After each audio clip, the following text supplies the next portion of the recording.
तो दिवस ज्या दिवशी आपल्या छत्रपती संभाजी महाराजांचे तुकडे करून भीमा नदीच्या काठी फेकले गेले, त्या रात्री आई आपल्या बाळाला छातीशी लावून बसली होती.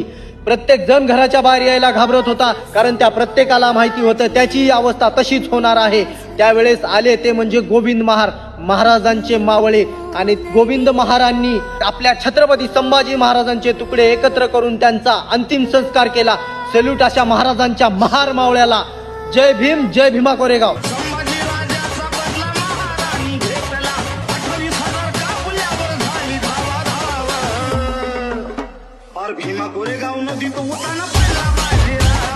तो दिवस ज्या दिवशी आपल्या छत्रपती संभाजी महाराजांचे तुकडे करून भीमा नदीच्या काठी फेकले गेले, त्या रात्री आई आपल्या बाळाला छातीशी लावून बसली होती. प्रत्येक जण घराच्या बाहेर यायला घाबरत होता, कारण त्या प्रत्येकाला माहिती होतं त्याची अवस्था तशीच होणार आहे.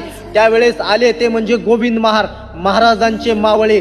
आणि गोविंद महाराजांनी आपल्या छत्रपती संभाजी महाराजांचे तुकडे एकत्र करून त्यांचा अंतिम संस्कार केला.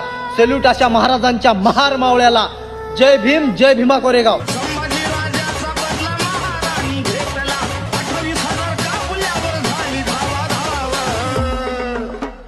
भीमा कोरेगाव नदी तो